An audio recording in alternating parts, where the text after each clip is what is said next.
السلام علیکم ورحمۃ اللہ وبرکاتہ۔ امید کرتے ہیں کہ آپ سب خیر و عافیت سے ہوں گے۔ اللہ تعالیٰ آپ سب کو اپنی حفاظت میں رکھے، آمین۔ آج کی اس ویڈیو میں ہم آپ کو بتائیں گے کہ شب قدر کی فضیلت اور اس کی برکات کیا ہیں۔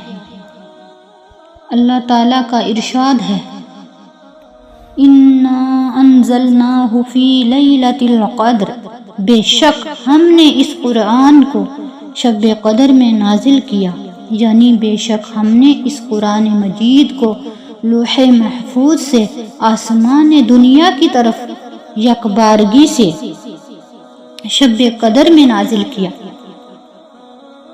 شب قدر شرف و برکت والی رات ہے۔ اس کو شب قدر اس لیے کہتے ہیں کہ اس شب میں سال بھر کے احکام نافذ کیے جاتے ہیں، جاری کیے جاتے ہیں، اور فرشتوں کو سال بھر کے کاموں اور خدمات پر مامور کیا جاتا ہے، لگایا جاتا ہے۔ اور یہ بھی کہا گیا ہے کہ اس رات کی دیگر راتوں پر شرافت اور قدر کے باعث اس کو شب قدر کہتے ہیں۔ اور یہ بھی منقول ہے کہ چونکہ اس شب میں نیک اعمال قبول ہوتے ہیں اور بارگاہ الہی میں ان کی قدر کی جاتی ہے، اسی لیے اس کو شب قدر کہا جاتا ہے۔ احادیث میں اس شب کی بہت فضیلتیں وارد ہوئی ہیں، چنانچہ حضرت ابو ہریرہ رضی اللہ تعالیٰ عنہ سے روایت ہے کہ رسول اللہ صلی اللہ علیہ وسلم نے فرمایا، جس نے اس رات میں ایمان اور اخلاص کے ساتھ شب بیداری کر کے عبادت کی تو اللہ تعالیٰ اس کے سابقہ صغیرہ گناہ بخش دیتا ہے۔ اور حضرت انس رضی اللہ تعالیٰ عنہ سے روایت ہے کہ رمضان کا مہینہ آیا تو حضور صلی اللہ علیہ وسلم نے ارشاد فرمایا، بے شک تمہارے پاس یہ مہینہ آیا ہے اور اس میں ایک رات ایسی ہے جو 1000 مہینوں سے بہتر ہے۔ جو شخص اس رات سے محروم رہ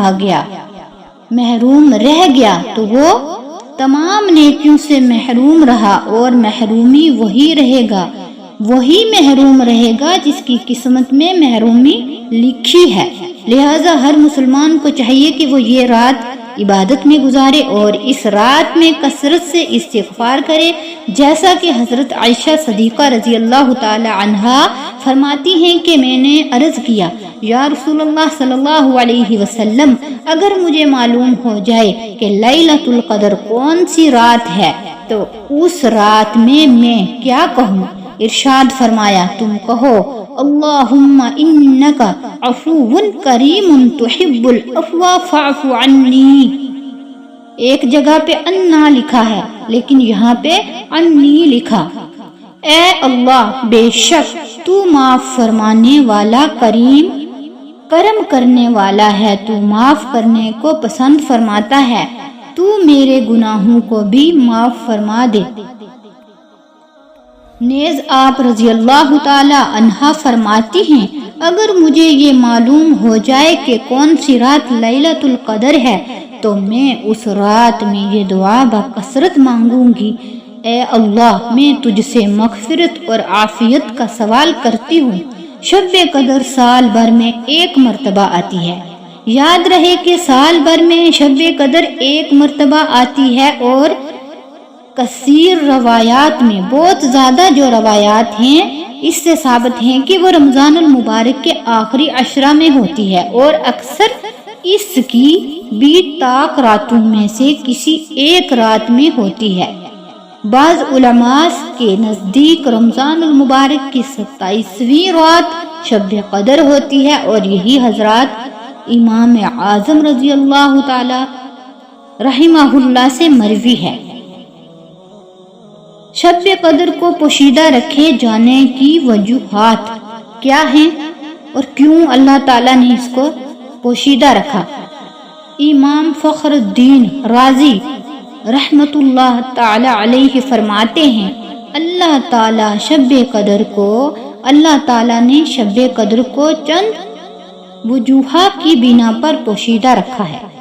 نمبر 1، جس طرح دیگر اشیاء کو پوشیدہ رکھا، مثلا اللہ تعالیٰ اپنی رضا کو اطاعتوں میں پوشیدہ فرمایا تاکہ بندے ہر فرمانبرداری میں رغبت حاصل کریں، اپنے غضب کو گناہوں میں پوشیدہ فرمایا تاکہ ہر گناہ سے بچتے رہیں، اپنے ولی کو لوگوں میں پوشیدہ رکھا تاکہ لوگوں میں کیا ہو، سب کی تعظیم ہو، سب کی قدر ہو۔ دعا کی قبولیت کا فرمایا گیا کہ قبولیت کو دعاؤں میں پوشیدہ رکھا تاکہ وہ سب دعاؤں میں مبالغہ کریں، زیادہ سے زیادہ دعا مانگیں۔ اسم اعظم کو اسماء میں پوشیدہ رکھا تاکہ وہ سب اسماء کی تعظیم یعنی عزت کریں، اور نماز وسطیٰ یعنی درمیانی نماز کو نمازوں میں پوشیدہ رکھا تاکہ تمام نمازوں کی پابندی کریں، پابندی سے نمازیں پڑھیں۔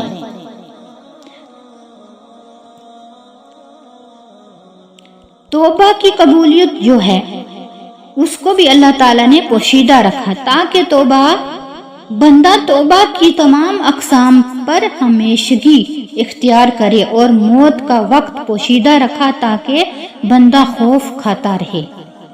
اسی طرح شب قدر کو بھی پوشیدہ رکھا تاکہ لوگ رمضان کی تمام راتوں کی عزت کریں، تعظیم کریں۔ گویا کہ اللہ تعالیٰ ارشاد فرماتا ہے کہ اگر میں شب قدر کو معین کر دیتا اور یہ کہ میں گناہ پر تیرے جرت کو بھی جانتا ہوں، یعنی بندہ کتنا گنہگار ہوتا ہے اللہ تعالیٰ یہ جانتا ہے، تو اگر کبھی شہوت تجھے اس رات میں گناہ کے کنارے لا چھوڑتی اور تو گناہ میں مبتلا ہو جاتا تو تیرا اس رات کو جاننے کے باوجود گناہ کرنا لا علمی کے ساتھ گناہ کرنے سے زیادہ سخت ہوتا، بس اسی وجہ سے میں نے اسے پوشیدہ رکھا۔ یہ اللہ تعالیٰ کا فرمان ہے۔ نمبر 3، گویا کہ ارشاد فرمایا میں نے اس رات کو پوشیدہ رکھا تاکہ شرعی احکام کا بندہ پابند اس رات کی طلب میں محنت کرے اور اس محنت کا ثواب کمائے۔ نمبر 4، جب بندے کو شب قدر کا یقین حاصل ہوگا تو وہ رمضان کی ہر رات میں اس امید پر اللہ تعالیٰ کی فرمانبرداری میں مشغول رہے گا اور فرمانبرداری کرنے کی کوشش کرے گا کہ ہو سکتا ہے کہ یہی رات شب قدر ہو۔ السلام علیکم ورحمۃ اللہ وبرکاتہ۔